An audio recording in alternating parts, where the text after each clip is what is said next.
The Twins lost 103 games last year, and there weren't many in the game who expected them to be much better this year. There was too much youth in the lineup, too many unknowns on the pitching staff, and too little assurance that a solid but not spectacular April, May, and June was anything more than a mirage. So to see them clinch the second American League wildcard spot Wednesday was remarkable. Now, look, we all know the Twins are benefactors of format here. Perhaps you've heard the trivia tidbit that they are the first team in history to lose 100 games one year and reach the postseason the next. But of course, they are one of only 5 teams that have even had the opportunity to do so since MLB expanded its postseason to the current format in 2012. If we weren't in that format, we're not having these conversations, manager Paul Molitor said. We've taken advantage of a year in which there's only a handful of teams over .500 in the American League, and we've put ourselves in a position to extend our season.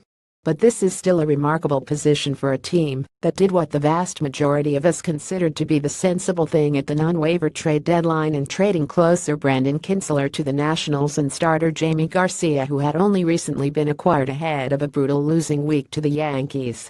That was supposed to be it, and Miguel Sano's left shin injury just a few weeks later was really supposed to be it. That's the beauty of it, second baseman Brian Dozier said.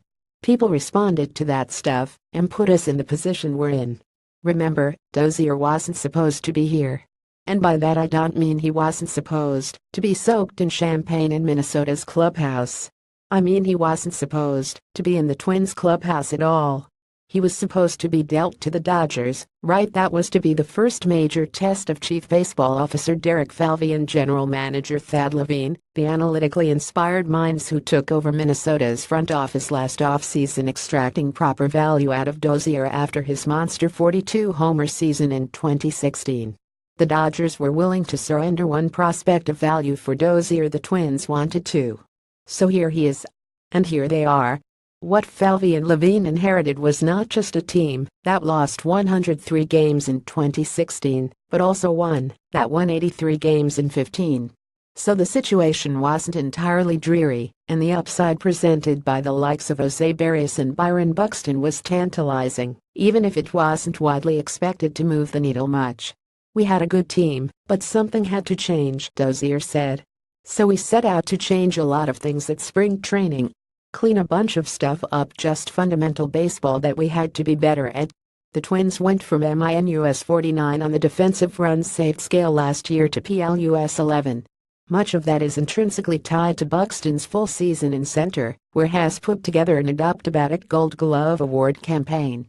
But the off-season signings of veteran catchers Jason Castro and Chris Gimenez improved the performance behind the plate as well. Beyond the Barrios breakout and Irvin Santana's strongest season by ERA of his long career, there's nothing outlandish about Minnesota's pitching staff. 2 big keys of late have been the fresh-faced Trevor Hildenberger stepping into setup situations and veteran Matt Belisle assuming the closing duties in the wake of the Kintzler trade. The real magic rests in the bats, particularly since Sano's 28 homers, .870 ops was sidelined after fouling a ball off his shin on August 19. Dozier has delivered, Buxton has bounced back from a brutal first half, Joe Mauer has had a renaissance, Eduardo Escobar has had an out-of-nowhere power surge, Jorge Polanco has come up clutch, etc. In keeping with the season's theme, the Twins came through biggest when it was easiest to count them out. There's nothing worse in sports than when players from clearly qualified title teams try to tell us nobody believed in us, but Minnesota has every right to utter that right about now. Heck, at a time of year when every team is making honest and important evaluations about its place in the pecking order, not even the Twins' own front office thought this was possible. Now Minnesota is preparing for an AL wildcard game that will likely be in the Bronx, where it will be roundly counted out. Not just because the Yankees have the clear edge in the standings, in run differential, and in various metrics, but also because they've beaten the Twins in 89 of the club's past 122 meetings, including 4 postseason series since 2003.